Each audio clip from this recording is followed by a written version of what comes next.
Hello everyone, welcome to week 1 of Introduction to Creative Writing. I am so excited that you all are here. I am your instructor. My name is M. Parsley. Just a quick introduction to me before we get started. I am a MFA candidate at the University of Texas at El Paso. I am in my 3rd year of that program. So, I have been doing fiction and poetry for a long time, and I am really excited to be able to get to do this with you all. The way these videos are going to work is they're just going to be a really kind of brief summary of some of the concepts that we'll be learning that week and some of the things that you'll be seeing in the poems or stories that I have you reading. So, I just want to do some quick reminders for this week. The things that you have to do this week, you need to write your introduction. Just introduce yourself to me and the class. That'll be due this Friday night. And then you'll also have a discussion board that will be based on the readings and the things I'm going to be talking about in this video. And that discussion board, the first post you'll do by Friday night, and you'll reply to your classmates by Sunday. Another thing, I would like you all to sign up for your individual conferences with me by the end of the week. You won't have those conferences until the end of this class, but I would like you to sign up for them now so that we can go ahead and have all that sorted. So that's what you've got on your agendas this week. As always, please do let me know if you have any questions. I reply to emails pretty quickly. My phone number is also on the syllabus if you would like to text me. If you call me, I might not answer, but you can leave a message and then I can call you back. But if you can always text me at any time, and I'll try to get back to you very quickly. Before we get started on talking about poetry, which is what we're going to be doing this week, I would like you to do the readings for this class before you watch the videos. And I want that to be the case every week. So, if you haven't done the readings for this week, go do the readings and then come back and watch the rest of this video, okay? So this week, we're talking about external structures of poetry. If you are unsure what external structures of poetry are, that's okay. It's a fancy word. Basically, what it means is that the parts of poetry that make the framework of it. So that would be like the number of lines, any sort of rhyme schemes, the amount of syllables per line, stuff like that is the external structures of poetry, the thing that literally frames the poem. And next week we're going to be talking about internal structures of poetry, but for this week we're only going to be talking about the things that frame the poem. So, for the record, this little talk is going to get a little bit technical because we're talking about these kind of more formal structures of poetry, but it'll get less minute and technical later in the semester. Right now we're just talking about the little things, the very detailed things. So, some basic terms for poetry that you may be familiar with, you may not. This may be basic rundown, or this could be entirely new. It's all good. It's an introduction. The stanza of a poem, you may have heard this term, is basically the paragraph. So a very traditional stanza, like an older form of a stanza, like you might read in like a Shakespeare poem or something, usually follows some sort of rhyme scheme. For example, if a stanza was 3 lines long, the rhyme scheme might be A, B, A, meaning the first line would rhyme with the 3rd line. But stanzas can be 2 lines long. If they're 2 lines long, that's called a couplet. They can be 4 lines long.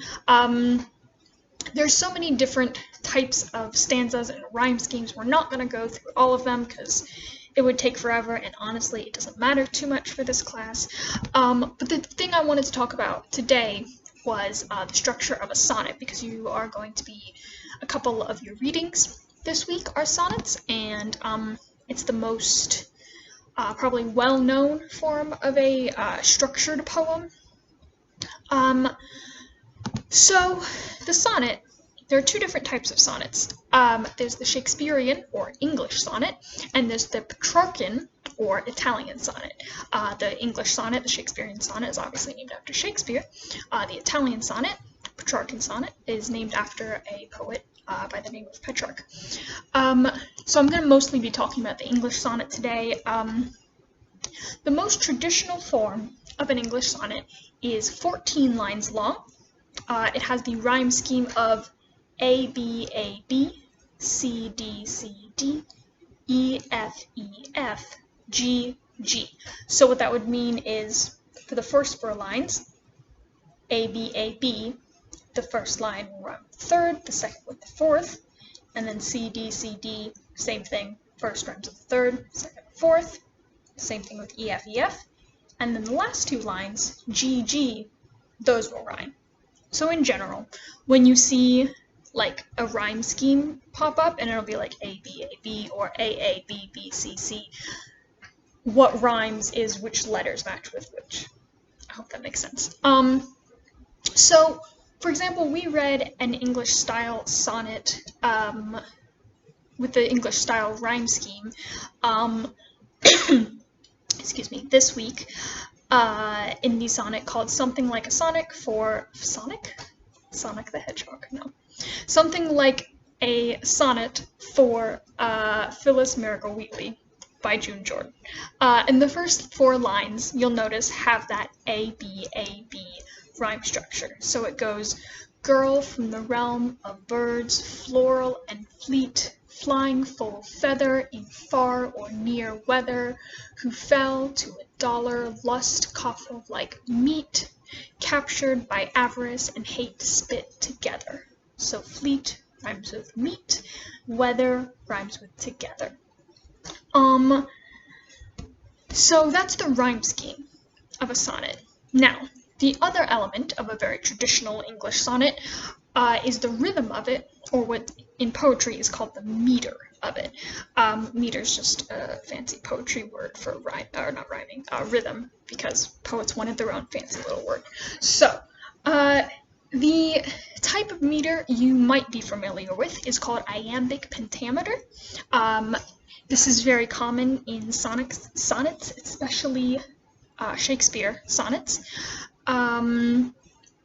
The phrase iambic pentameter, if you break it down, the word iamb or iambic refers to which syllable you're stressing.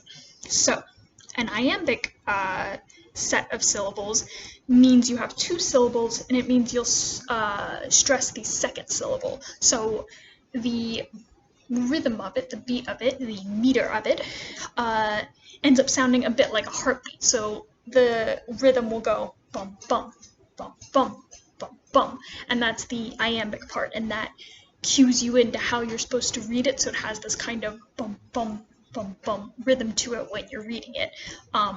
I know this is unnecessarily complicated. Hang in there. Don't worry, I'm not going to make you write anything in iambic pentameter. The second part of the phrase iambic pentameter is pentameter, and that refers to the amount of like syllables you have. So in pentameter, pent meaning 5, you'll have 5 of the bum bum bum bum bum bum rhythm. There's also tetrameter, which means you'll have 4 of that rhythm. For example, we read the poem this week by Emily Dickinson called I Heard a Fly Buzz When I Died, which is in iambic rhythm, but it's not necessarily in iambic pentameter because it does not have 5 for each line, right? But it does have that iambic rhythm. It does have that kind of heartbeat bum rhythm. So like when you're reading it, if I was reading it with a very emphasized iambic rhythm, you would hear that I heard a fly buzz when I died, the stillness in the room was like the stillness in the air between the heaves of storm. And of course, you're not necessarily going to read it that emphasized, but that rhythm is still there, so you might end up reading it something more like, I could not see to see. And that's how the rhythm of the poem is meant to be read, with that kind of back and forth, like heartbeat rhythm.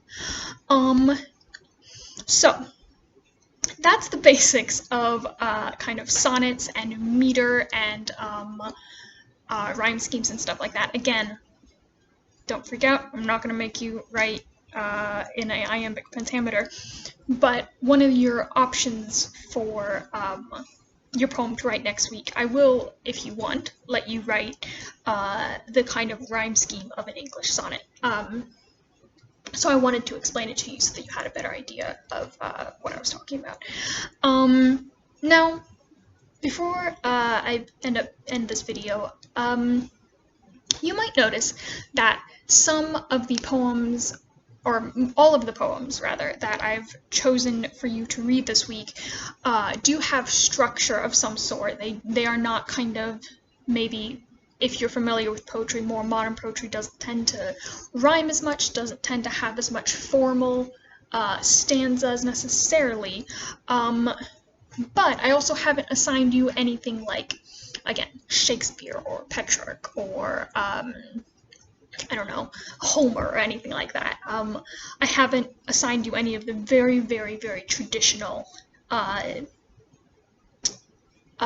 traditional formal poets. And the reason for that is because I wanted to show you that there are ways to use these kind of structures to your advantage in your own poetry without sounding like Shakespeare or Homer, because you probably, maybe you do, but you don't necessarily, you aren't necessarily aiming to sound like Shakespeare, which is why I've assigned you things like Gwendolyn Brooks' poem, First Fight, Then Fiddle, is a poem that is in the structure, rhyming-wise, of an Italian sonnet, but it doesn't read like Petrarch. It doesn't read like an old poem. It reads very modern. Gwendolyn Brooks was a wonderful, wonderful modern poet, and I think that reflects. So when you're reading these poems, I want you to be aware of the rhyme schemes they're using, or the structures they're using, the rhythm of they're using, but also be aware that there are ways to use these extremely old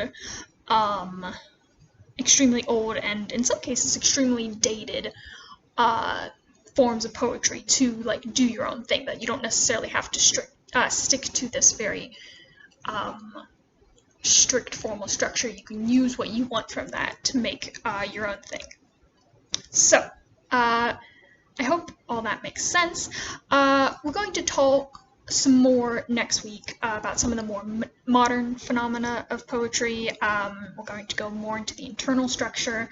But in the meantime, go ahead and finish up the assignments that I have for this week, the discussion board, the intro. Go ahead and sign up for your conference. Reread the poems if you want this week. After having heard this, and kind of look at those structures again and stuff like that. And as always, let me know if you have any questions. I'm happy to talk about poetry with you all day long. So yeah, thank you.